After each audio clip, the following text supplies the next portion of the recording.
We here? Okay, yeah, I'm right back at you like I never left, and I'm gonna go this hard to my last breath. It's Lil Kenny Russell, Canoeum, Consul Moon. You already know what you're gonna give me. Step in this room, you're now dealing with Canoeum. Yeah, I'm here. And while I'm here, I'm gonna make the information direct and clear because a lot of y'all can't hear. Yeah. Now, welcome back to Make My Ancestors Great Again. This is another episode of My Thoughts. This is My Thoughts 226, and it says God wrote the Bible with a question mark behind it. So I'm gonna go through that and see if I can conclude one way or another. Did God write this Bible, or is that assumption based on human beings who actually wrote and authored the Bible? So that's what we're going to be doing. Let me let the ancestors speak, and we'll get straight to it. There's one thing you have to get through your mind and keep it. Nothing that ever came from the European mind was meant to do anything but facilitate European domination of the world. And I said there's no exception.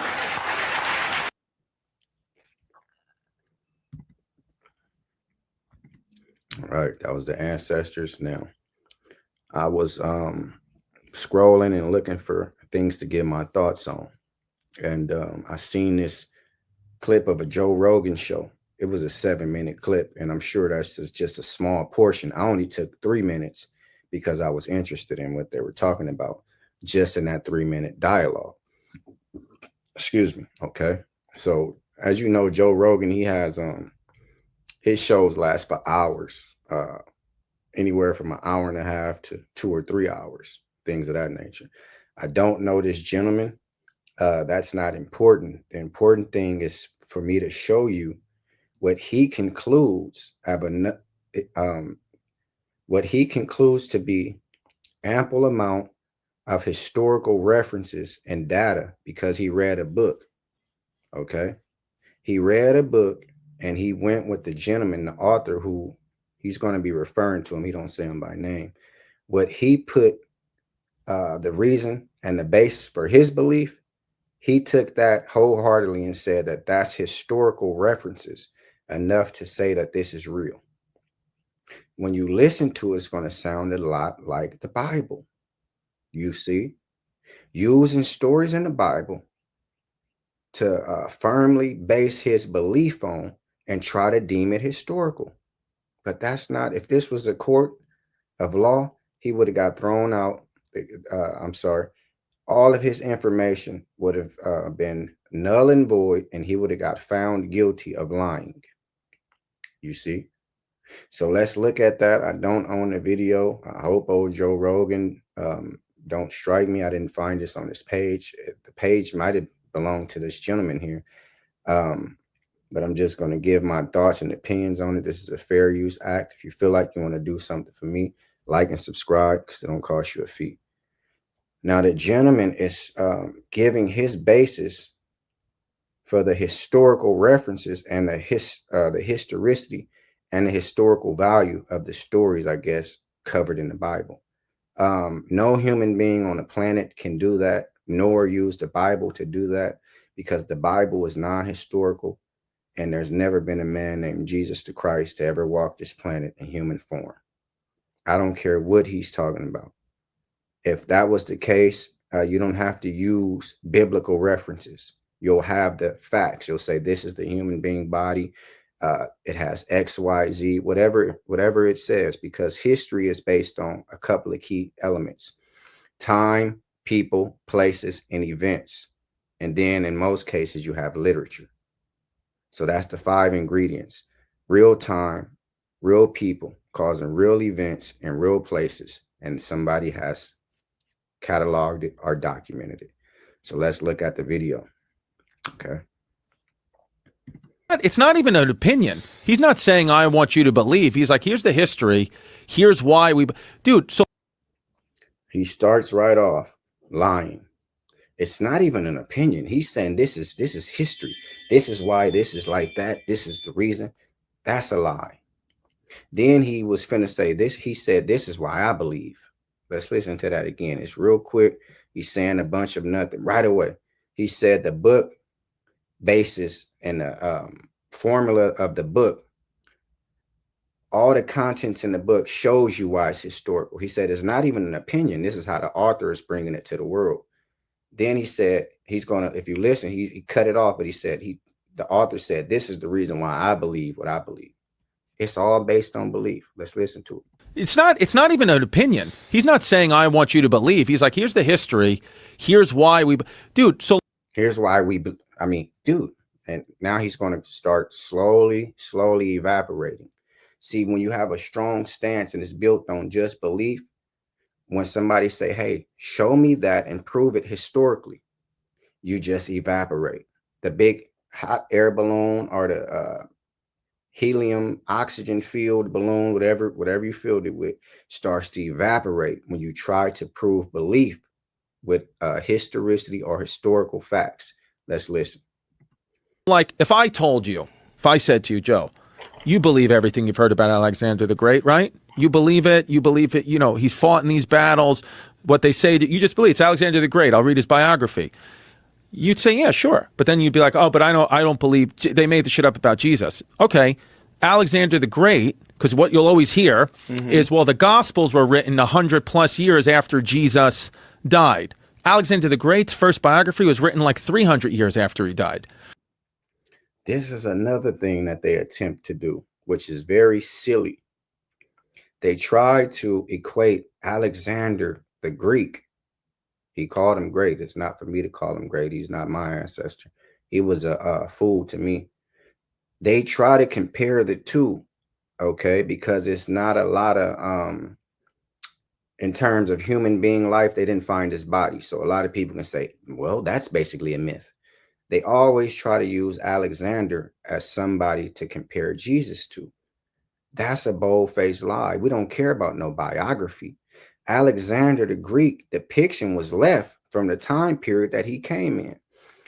Alexander the Greek went into Egypt around 332 BC. It began what's known as the Ptolemaic dynasty.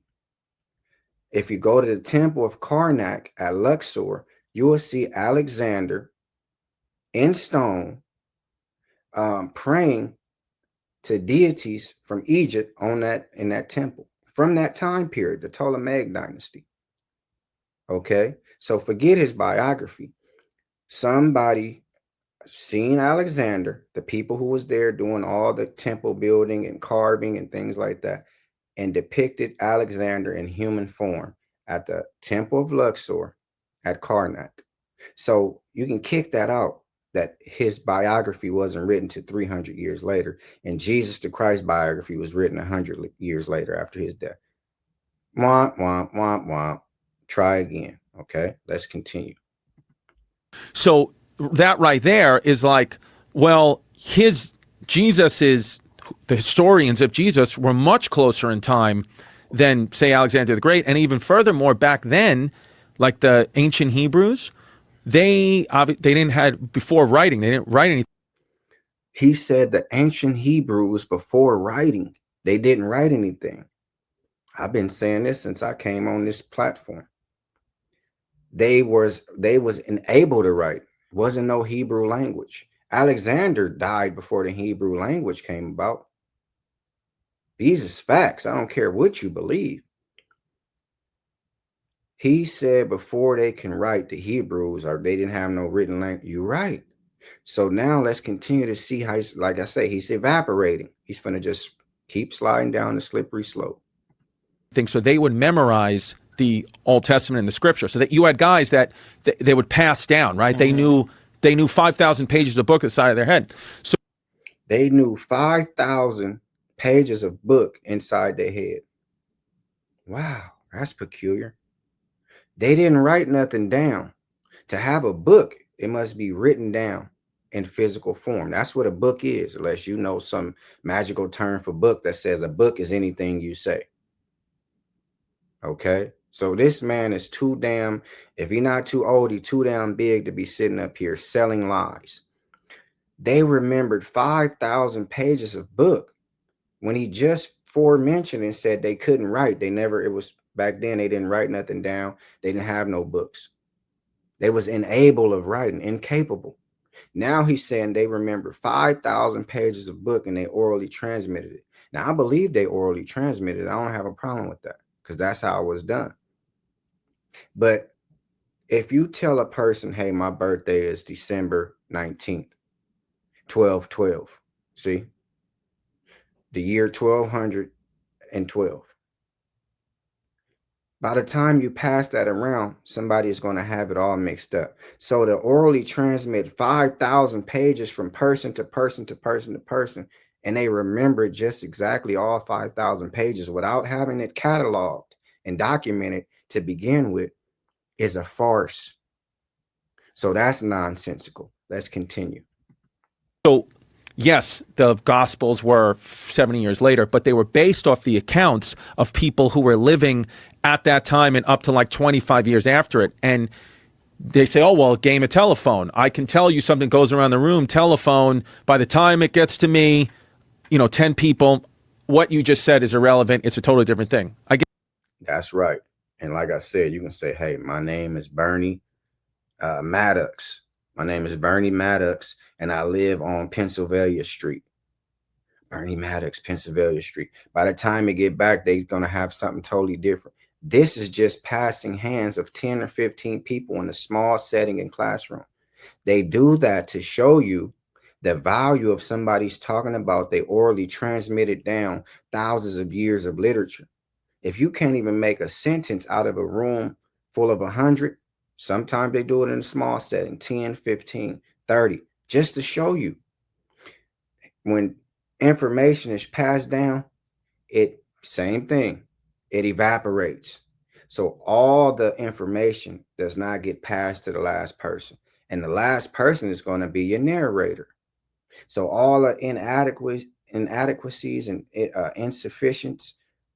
insufficiencies that he's going to narrate, that's what people present to the world. So this man is he's messing his basis for saying these things. He's destroying them in the next breath. Let's continue. Get it. But what they said is because of that ancient thing of, kind of having to pass down. Then he said, but so he could continue to make this. Every time you're saying something, he's executing the dismissal of it, right? The next sentence. Now he wants to keep going. These Old Testaments, because they couldn't write, it would be like if you're playing a game of telephone, but every person, I check with the person before to make sure the word I'm saying is right. And then I keep going. So then it's going to work because you're constantly checking. So that's not 5,000 pages worth. Hey, man, explain it to me before I die. I want you to recite all 5,000 pages. Recite to me all 5,000 pages. I'm on my deathbed. Oh, you got it right. Go ahead. You can pass it to the next generation. 100 years later or 60, 70 years later, however long that book, see, he's a walking book. However long he lived, you got it right. Now pass it to the next person. Hey, man, I'm on my deathbed. Can you recite all 5,000 pages to me? I want to make sure you got it right. Listen to the stupidity. But this is what they go through to keep that belief intact. This is sad, African people. You hear me? This is flat out sad. So this is the same thing that the Hebrews getting, the Christians getting, and the Islamic man's getting, the Muslim. You hear me? It's a damn shame. That's what they said happened there. And I was like, okay. Well, that's a little bit of confirmation bias because the real problem is like who said it originally. So what? And who decided what the words were originally? Okay, that I get that, which is true. But just for Jesus, this book was saying that the reason why they believe the historical accuracy of it is because the reason why they believe. Again, I'm showing you nothing that he's saying is historical in value. Everything he said, his points, he dismissed them with the next sentence. Oh, this man can remember this, but you remember telephone. But that didn't happen because they would check with each other. It's nonsense. Let's continue. Basically his haters and the disciples were both saying the same thing. So you have the Romans saying, yeah, this is what happened, who hated him, and at that point would be like, get this guy out of here. He's basically causing a revolt. That's why we have to kill him. He's like somebody getting, imagine, protester today. They were like, fuck this guy. He's out. Right. And so they were saying, yeah, what? This grown man looked like a baby sitting up here explaining. You found him with the evidence in his hand. He's ate all the chocolate cake before his birthday party. And now he's sitting here trying to explain to the people with all the evidence saying against what he's saying. I didn't do it. His hands is chocolatey. His mouth is chocolatey. He's eaten all the way to the completion of the cake before his birthday party, yet he didn't do it. This is what they want you to believe, African people. All the history says this didn't happen. Forget all that history. Just believe what we wrote in this book here. You hear me? It's a damn shame. Let's continue. You're saying happened, and then the disciples are saying it like a big thing is the resurrection, right? People say, really? He fucking resurrected from the dead? And you're like, well, everybody agreed, haters, Romans, and the Jewish people, everybody agreed he died. That's 100%. That's why when they stab him and they say water came out, it wasn't water, it was fluid from his lungs because he was dead. And that's what would happen to you or I when we die, is we have this lung fluid that comes out. So that's what they said, oh, that's water. And that's what they made him divinity, but it was like a natural thing. He's dead. Everyone agrees. And you say, well, they buried him in a tomb. And then the next day or 3 days later, the tomb's empty. And people are like, so, that made up. And they say 500 people saw him in the town, Romans and Hebrew. They saw him over the next couple of weeks. 500 independently sourced people, real, like corroborated, 500 people saw him. So you say, okay, so there's that. And then the other. This man has on New Jersey Nets, or Mets, I'm sorry, New Jersey Mets, New York Mets, jersey. And that's maybe what he should spend his time collecting. Okay. He should catalog the biography of baseball, something that he has proof that happened. What man hit the first home run? Catalog that. What man was the first person who stole a base? Get into that, because this stuff he's just motor mouthing. He's motor mouthing. Excuse me. After Jesus died, he said, okay, we know people said that they stole the body, but this is why that's not going to be able to hold up in court. Because when he got up, 500 people in that town seen him. 500 people from week to week seen this dead man all through town. That's a Bible verse. That's biblical. Joe Rogan goes on and say, hey, man, did you talk to those 500 people? He said, no. Why are you bringing it up? This is scripture. You said you had the historical proof to prove the story by way of reading the book that they're talking about. But again, they rely heavily on biblical writings, which is religious scripture and religious historical literature. It's not real history. That's flat out.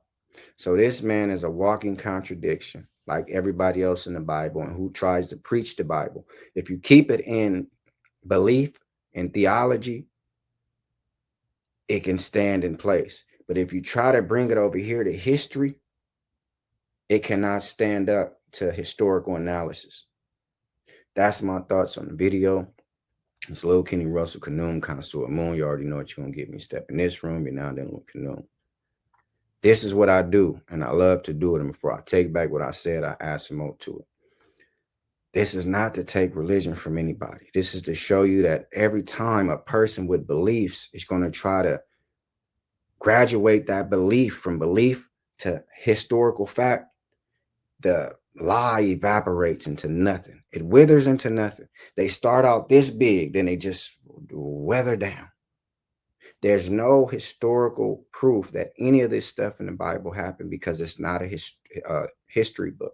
So all week I'm going to show you this stuff, okay? Like, share, subscribe, comment, and I thank you for watching. If you feel like you want to do something for me, like and subscribe because it won't cost you a fee. Education and preparation is the first step to retaliation. So before you pick up a weapon or a silly religion, pick up some knowledge. This is to restore spirituality, which was taken from you at the time religion was given to you. Okay? If anybody's offended by anything you heard, I meant every word. Yeah, yeah.